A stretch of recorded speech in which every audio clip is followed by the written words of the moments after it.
Olá, tudo bem?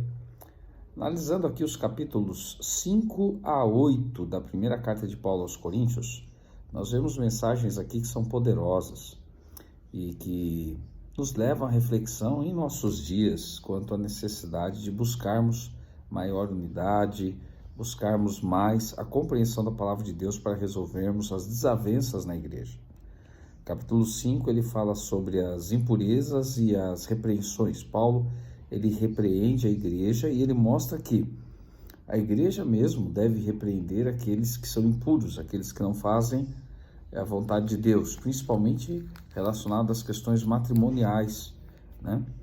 Paulo, ele mostra no capítulo 6 já que o litígio entre irmãos deve ser algo que deve ser resolvido dentro da própria comunidade e que não é necessário se buscar um juiz de fora para julgar as coisas de dentro da igreja.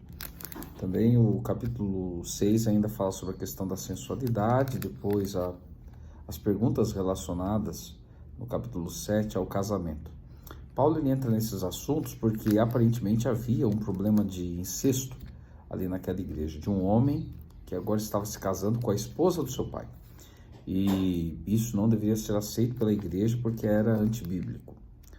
Depois Paulo ele mostra também que na questão do casamento, ele dá a opinião dele, dizendo que é melhor que homem e mulher não casem, mas também é melhor casar do que viverem abrasados, ou seja, viverem em sensualidade. Então é melhor casar.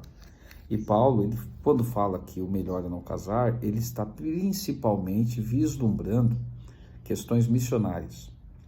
Mas quando ele incita as pessoas aqui ao casamento, ele fala que o casamento deve ser duradouro. O divórcio não deve acontecer e a separação, o único motivo para a separação seria a morte da pessoa ou o abandono do cônjuge. Se o cônjuge descrente abandonar o crente vai ter que ficar solteiro mesmo. Mas, enquanto o descrente está com o crente, ele é santificado pelo crente. É isso que Paulo fala. E ele mostra que no plano de Deus o divórcio não estava presente. E essa é uma realidade.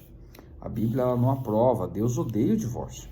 Então, as pessoas que casam devem permanecer casadas. Já no capítulo 8, Paulo mostra que ele começa a falar sobre as comidas, os animais sacrificados a ídolos, como alimentação. E ele fala que o ídolo em si não é nada e que se a pessoa não vê problemas, ela é forte na fé, ela não precisa se preocupar com isso e chegar numa pessoa e ficar vasculhando de onde veio o alimento. Mas ela deve se alimentar. É claro que ele não está liberando alimentos impuros, mas se o alimento é um alimento puro, aceito pela palavra de Deus, então a pessoa deve se alimentar sem nenhuma dor de consciência. O que nós vemos nestas passagens aqui, principalmente, é a importância de nos apegarmos à palavra de Deus. Através da palavra, as rixas pessoais podem ser desfeitas, através da palavra, os casamentos podem ser restaurados, através da palavra, saberemos o que é puro ou não, para nos alimentarmos. Então, se apegue à palavra, busque estudar mais a Bíblia, aproveite esta oportunidade que você tem durante este resto de ano.